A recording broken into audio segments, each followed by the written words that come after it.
treated like a regular site. Hey, well, welcome everybody. I'm Earl, I'm one of the pastors here, and you know who this is? This is Janet. Janet! Janet, the woman who actually found this location for us. She's also the woman who found the new location. So if you wonder what we do all week, that's real estate. That's basically the answer. One day I'm going to swear off telling stories about the Berkeley Y, but not this week. I was there Thursday or Friday, one of those days, working out, and I was in the restroom in the men's locker room, was washing my hands, and from behind me I hear this voice, this grumpy old man voice, saying something like, "What's the matter with this place? I gotta talk to the boss. The hot water doesn't work. I'm trying to take a shower. There's no hot water." Now I'm listening to this while I'm washing my hands with hot water. I know to a moral certainty that the hot water works, and this guy is going on and on and on. And I didn't really see him because he was sort of over my shoulder. And so I dry my hands off and head up the stairs to go to the area where the weight machines and the treadmills are. And I noticed that the guy who had been saying all this stuff is ahead of me on the stairs, and he is wearing nothing but a towel and his pearly whites on. And he's headed up the stairs, and he's still grumbling. "Oh, I don't have hot water. I gotta go see somebody about this." And people are walking by and making little polite Berkeley suggestions, like, you could just call. Or someone else could go upstairs for you. They're trying to massage it so the situation goes away. And as I left him headed for my workout, he's actually about to bank right and head to the lobby, dressed in this fashion. I'd say he's 75 years old. So, where you do things is so important. You wear a towel in the locker room is totally appropriate. You wear a towel in the lobby, it's a restraining order. So location, location, location is what it's all about. Well, we're about to change locations. Let's have a huge... So, Jen, why don't you tell them how we ended up here in the first place at the hotel and the university room and all that? At the hotel? Okay. Yeah. It started when a while back when we were meeting in our house on a weeknight, and we decided we wanted to go for Sunday mornings, and so we had to find a location for that, and it was very challenging because, as you know, it's so expensive to rent anything here, and so it was a real challenge. So I had this one place in mind where I thought we would meet, and my heart was really in it, and I was all excited at this one place. And we had done another event in this one particular place, and I thought, well, for sure it's going to work. God's just going to work this out. So I tried negotiating for this one place, and they said no, because the janitor didn't want to open it up on Sunday morning. It was his day off. So I went back again. I said, well, I tell you what, how much do you want to open that on Sunday morning? We will pay him to open the door on Sunday morning because we really want to meet at this place. No, we don't want to do it. So then finally I said again, oh, please, can't we meet here? And so they said, well, we'll have a board meeting and we'll talk among the board. So I talked among the board, and then the answer was no, you can't meet here because it's the janitor's day off and we want him to have a day off. So I was so discouraged. And then I saw, I was looking online and I saw upstairs of this building was for rent. So I called this realtor, his name is Matt, and I got this voicemail, and long story short, it was way too expensive and there was no way we were going to be up there because it was like, $8,000 a month. So it was really discouraging, and then, and so I went all over, and so finally I was walking down the street and I looked at this hotel. I thought, I have not tried this hotel. Been in all the other ones, checked a lot of them out, and they were all way too expensive. But I haven't been here. So I walked into the lobby, and I said, "Do you guys rent rooms here?" And they said, "Yeah." And I said, "Well," they said they had a couple rooms, and then they paged a wonderful young woman named Lilia to show me. She just happened to be there. And so she showed me the 2 different rooms, and then we finally had a conversation, had a coffee with her, and she says she was really excited about renting the room, and then it was the hard part. Oh, no, how much are you gonna want? You know, we'll probably never be able to do it. So we were talking really nice, and then the time came where we were going to talk about the price. So we said, well, how much? You know, we were thinking of this room, you know, because this was the less expensive. So how much do you want? I said, how much do you want for this per week? And she looks at me and she goes, well, how much do you want? How much can you afford? And so I was just so overwhelmed. And so then I didn't want to take advantage of her and say, well, can you give it to us? Or how about, you know, $25? You know, I didn't want to take advantage of her. So Earl and I went and talked to see what would be a decent figure to fair to them, and we gave her the figure, and she said, fine. And so, you know the rest of the story. Then we met here for the rest of the year. And then as far as the new building, our visitor Matt called. You know, I had contacted him again about the upstairs of this one building that we wanted to rent originally when we wanted to move at a different place, and of course it was no, they're all rented out. And so the next thing, he starts calling my phone. He keeps leaving me messages of this property on Dwight, which I didn't like, which we didn't like, and it was way too far. And I kept saying, no, you know, we didn't really want to go there because we had one bathroom anyway.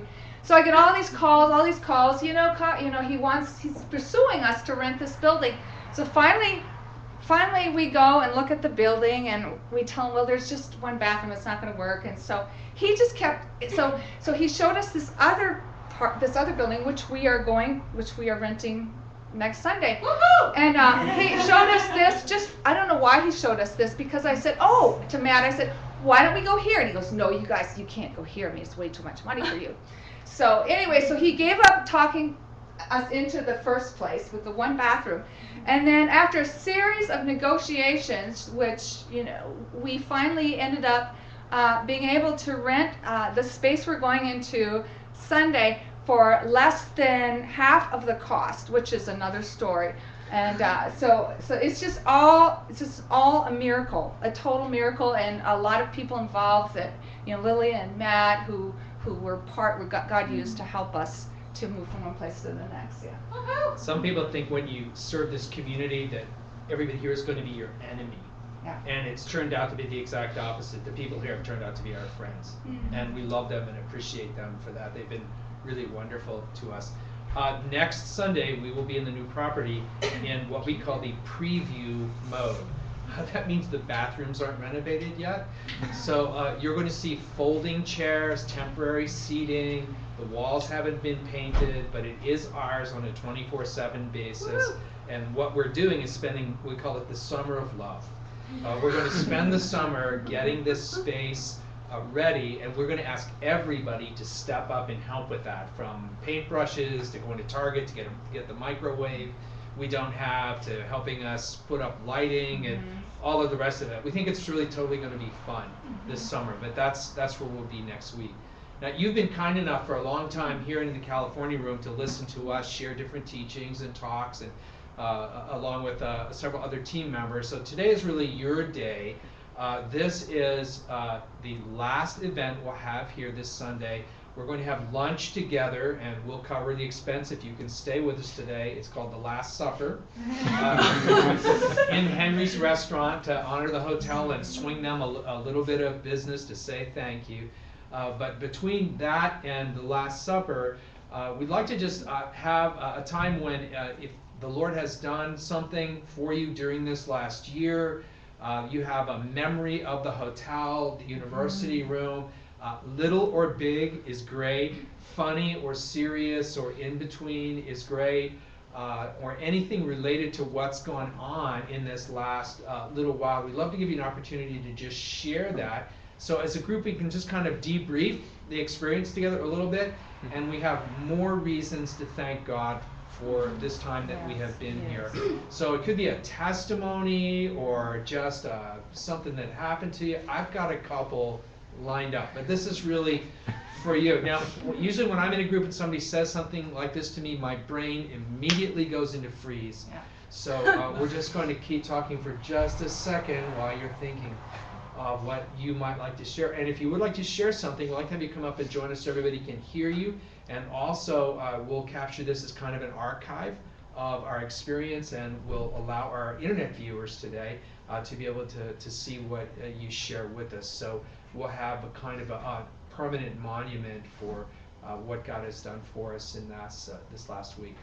Now I know your question is, Earl, what is your favorite memory of the Hotel Durant? Jan probably has one too. I think for me it was the fire. The fire that never happened. The Sunday morning we were here and we were in the middle of the sermon, and a fire engine pulled up across the street for a false alarm at the building there, and of course we're separated from the outside environment by one pane of very old glass here, and so we're in the middle of this sermon on something, and the fire engine comes screaming up, sirens are blaring, people are stopping, crowds are forming.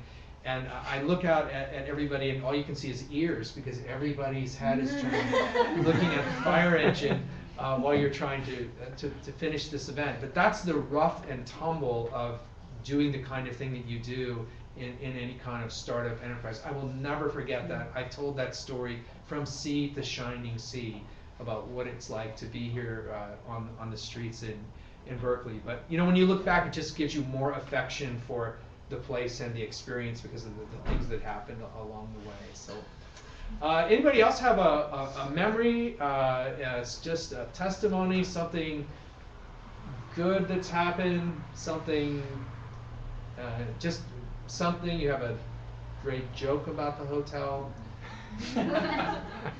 something that's going on. Amy, come on up and I haven't really Come on share down, that with Amy. us. Come on down. Come on down. So I didn't know for sure until a little while ago whether I was going to share or not. But there was something that happened with a smaller group of people from this church, and we got together and we ended up watching a horrible show called The Hoarders. And I had a moment of, okay, now do I tell these people how I really feel after watching the show, stressed out and like just a mess, or do I say something that's safe? Well, I chose what was safe, and then somebody else in the group ended up getting really vulnerable, and it dawned on me that yeah, this is a group of people that I can share my heart with, and these are people I can share my life with and my struggles and things that are good. And so that night I was reading in Psalm 20, and it just really seemed like this was a verse that spoke to me about how this community is for each other. And it says, "May we shout for joy when we hear of your victory, flying banners to honor our God. May the Lord answer all your prayers." And it just struck me that other people are willing to celebrate the joys that aren't even necessarily related to them, but they're celebrating because something good happened to somebody else in the community. Mm-hmm. And not necessarily saying, oh yeah, you, but thank you to God for that. And it just, yeah. And it seemed like with the one of the things that in one of the sermons too, about how when Jesus was feeding the 5,000, he wasn't just giving them enough, but he gave them baskets of leftovers. And so I feel like with knowing that God gives in abundance, it makes it so much easier for all of us to celebrate when good things happen to somebody else within the group. So Thanks, Amy. Thank you, Amy. That's wonderful. Anybody else have something they'd like to share, or maybe just a memory that is a favorite for you, or how you found us, or Natasha.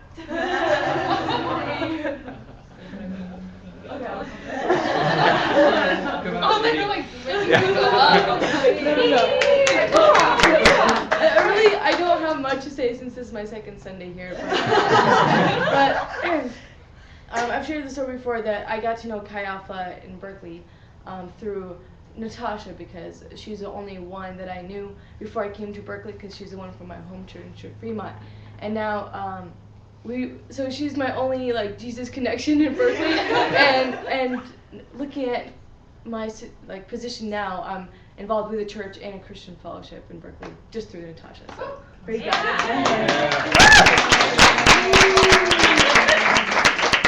All right, So thanks. big hug there. I remember, I have a Natasha moment too. I remember one time, one Sunday, we were here and Earl was gone speaking, and everyone else, Mark and Summer, were gone on the road at a church or some event. And it turned out that Natasha and I were the only ones here. And so our plan was, this is true, this is actually true, our plan was we had prayer requests on the bulletin board, and our plan was to pray, and if someone showed up, I had the scripture I was going to teach, but there was no point in just me just preaching to her. So we were at a round table in the back, and they had round tables set up that day, and so I just had this scripture. We were going through some scriptures at that time, and I had little notes and everything. Honestly, I didn't really have a lot prepared, but I did have something. And so we started to pray and our needs, and then Dallas came and sat down, and then we stopped praying, and then I started preaching with my piece of paper, and then what did we do? We prayed, and then we left.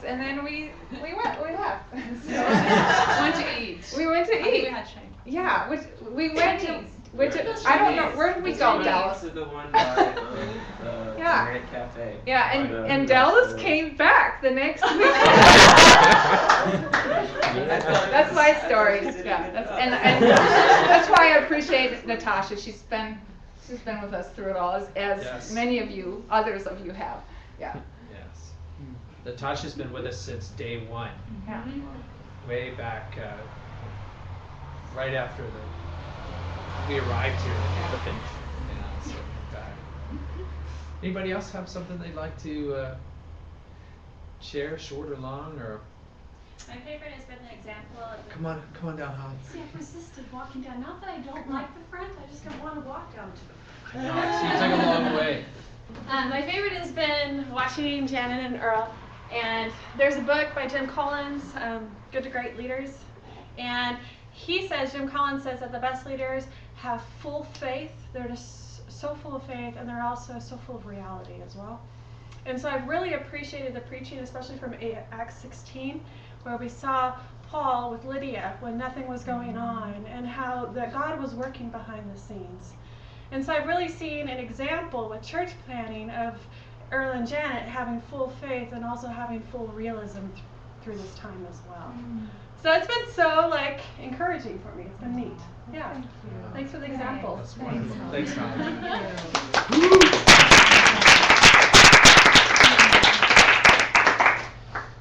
We applaud more than any other church. Awesome. It's one of our best things. Yeah, Mark?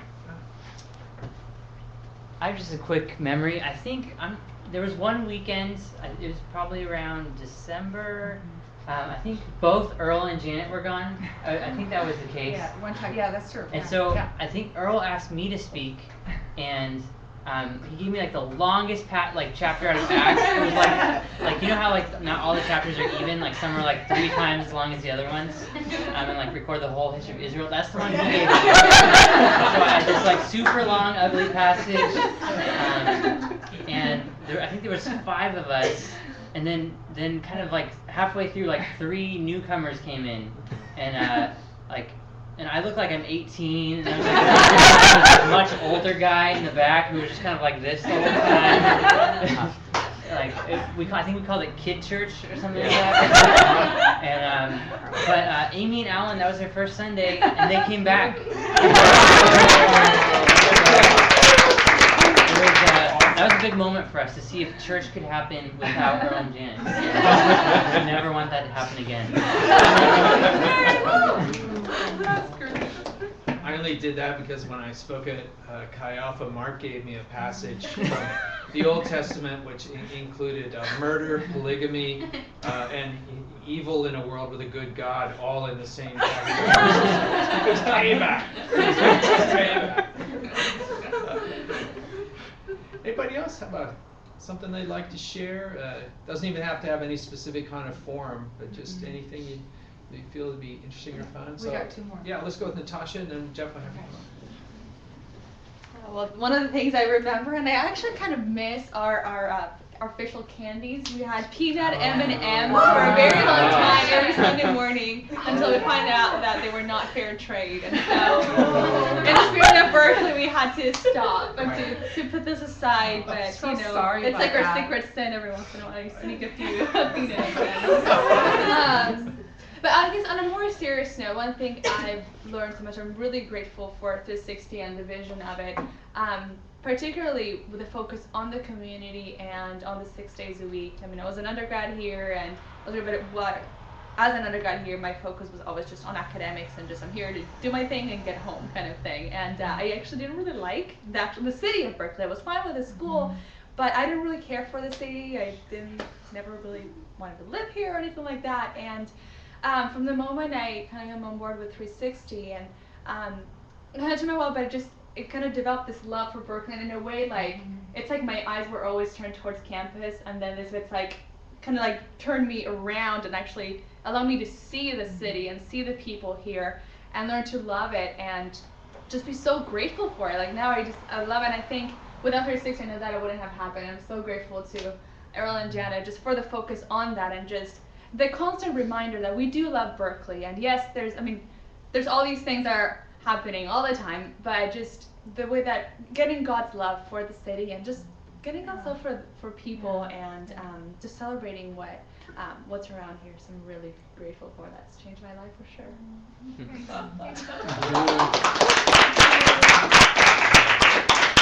It's interesting that our new venue is 6 blocks from the BART station and 4 blocks from the campus. So it's right at the crossroads of the town's culture. So Jeff, I think you wanted to share something.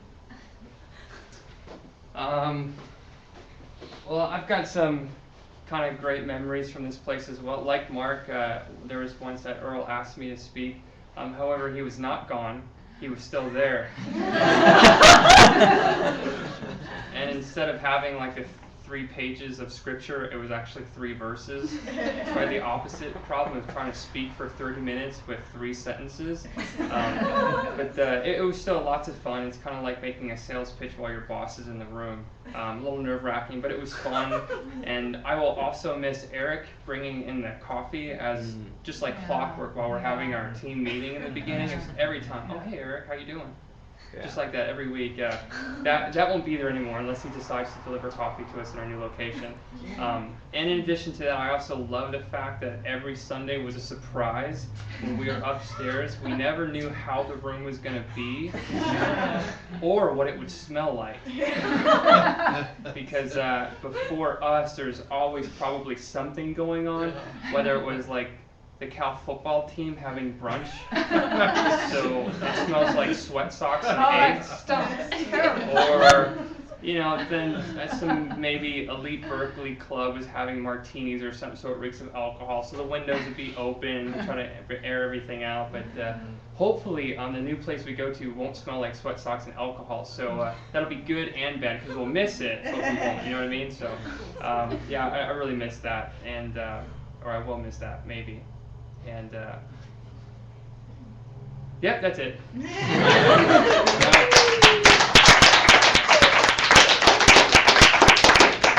actually going to make Eric an auxiliary team member. This faithful presence at every one of our meetings taking care of us. So, anybody else have anything they'd like to contribute, or a recollection, a warm memory? Yes, Dancy, come on. We try to lock you in as much as we can so you can't get away. you're here. So, like Amy, I also had a moment when I realized how much I fit into this group. It was a Sunday, and Earl was teaching, and he spoke about something that really touched my heart. He made an analogy from the Bible with In-N-Out, and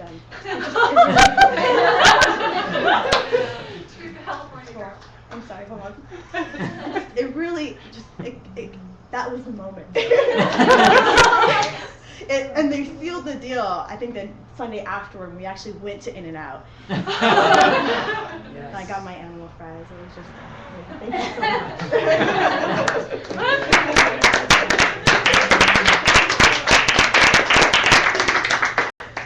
No one really remembers how the lunch together after Sunday started, but it's been part of our experience from the beginning. So we've sampled a lot of good Berkeley fare over the last year. The In-N-Out trip was really special. I was telling Jeff about the lunch that we actually canceled it, because of different reasons, and then once we canceled it, people were saying, well, so where are we going for lunch? It got bigger after we canceled it than before. So yeah, I don't know if that's a secret to your ministry growing or not. Cancel. Other contributions or recollections or aspirations? Do you have a couple of specific ways that you can help? We're going to have a work day at the new property on Tuesday, and what we'll do is we're just going to show up there, at least I am, about 9 in the morning, and we're going to be there until the last dog dies. We've got all kinds of errands and small tasks and smoke detectors to be installed. It's like setting up a brand new, really big place to live, like a new home or something like that. So it's a drop-in thing. You can come whenever it's convenient with you. We'll always have plenty of stuff to do, and you can. That's a way you can sort of start to get involved in seeing it all take shape. So that's upcoming on Tuesday. If you arrive there and the doors are closed and locked, just text one of us, and we'll make sure that you can get in. So, anybody else have a contribution or memory or anything? Maybe thoughts about the future, or maybe God's been speaking to you about something else. Yeah.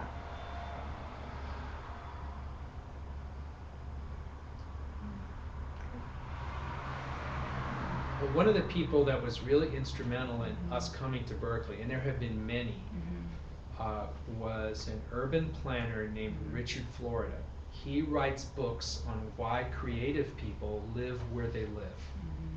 He's a professor at a university out east, and his work in urban planning was crucial to our understanding of Berkeley. And the center of his research is one simple idea: where you live is the most important decision you will ever make.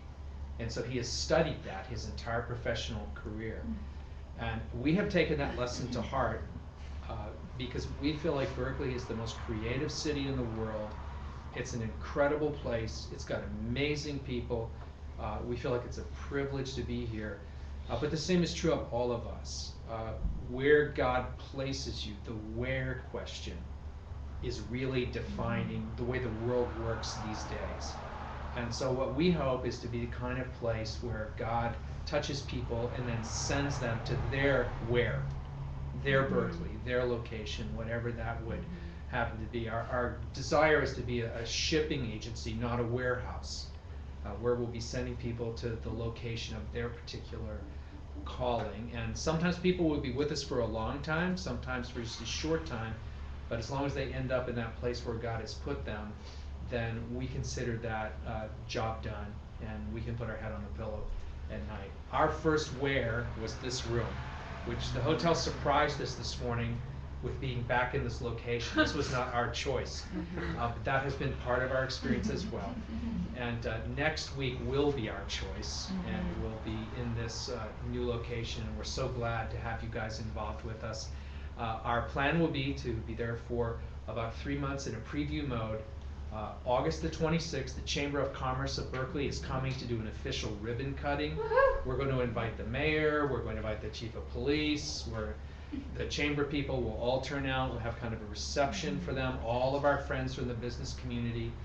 We hope we'll be there, and then Sunday morning, the 28th, will be the actual grand opening, initial public offering, and we'll invite everyone we've ever met in the world to be there with us in that space. In the meantime, we have a lot of work to do, but we're so excited about this. When we thought we would go to Berkeley, people thought it was impossible. When we thought we would have a home in Berkeley, people thought it was impossible. When we thought we'd have a location in Berkeley, people thought it was impossible. When we thought we could get matching funds, well, that was possible. When we thought we could get an actual larger location with 24/7 access, it was impossible. Nothing about this we have been capable of doing, and yet all of it has happened. We've never waited until we were ready to make the first move. We could wait to add one more person to this room, but we're not going to do that. We're going to move to someplace for real right now. So whatever the obstacles or issues that might be in your life today or maybe in front of you, God, he's just way stronger. Yeah. He's just way bigger. And that is the lesson in our lives of the last 2 years. Every single kind of opposition has been the door to some kind of opportunity. The negotiations for our new space actually fell through at one point, and it lay fallow for a couple of months. And then something just rose up in us that said, don't let go of this. And we went back to the person, and we have this lease at 60% below market value. Now, there are all kinds of complications and things to work out, like there are with every property. But another impossibility has fallen victim. A group of people who would believe God and just hold on to him and just trust him to help us to see this ministry become what he wants it to be in our city. Yeah, I just wanted to share too, on that note, I keep thinking about this principle, something out of nothing. And that's kind of what we're about. And you've heard our story. One time, not long ago, my husband preached about church in one bag, church in two bags, and how it all happened. But it was just really church from scratch, and it really was something out of nothing. And I wonder sometimes it's really frustrating, but I wonder sometimes if God is sovereign and wants it to be this way, so he can get the glory. And I remember this story in the Old Testament where somebody was gathering an army, and then God said, no, not that many people. You have to start with this number. And because God wanted the glory, and I think this is really what God is doing, so that He can get the glory. Because each thing, we had to have a miracle for everything. And the other important thing, and I told somebody this about just giving God the glory for everything He's done, and not a person, but I have to say, the people that have worked with us, all of the team that we have, they're the ones that have really helped to make it happen. And so it's really a good time to just say that how much we appreciate all of you, and what a difference that you make. And so that's the really important factor. It's who you work with, and it's what God does, and these things, these miracles that He performs. And I wish that we could just put it together ourselves and just go call in 1,000 people for next Sunday. But I think God has just got these huge plans, and with that in mind, I was going to read the scripture later, but Jeremiah, this has been a scripture that's been really important to us, and this has carried us through many years in ministry, and any times when we've been discouraged and we're wondering, well, Lord, do you really care? Are you really up there?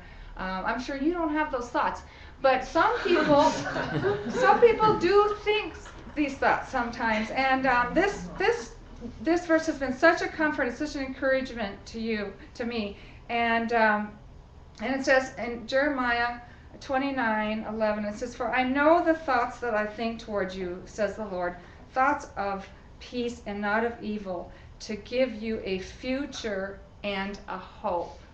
And I believe God has a future and a hope for our church, and a future and a hope for each life here and every situation.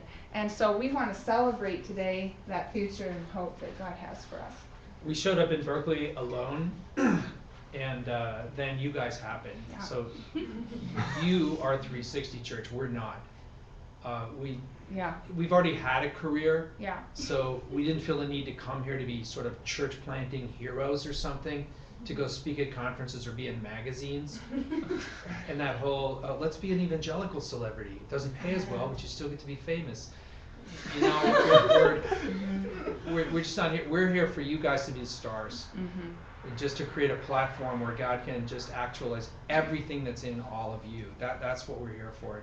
We're so grateful to work with you. We love you guys so much.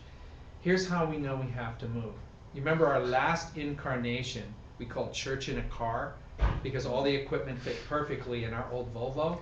This morning, the trunk lid broke on the Volvo. It no longer functions. We are so out of here.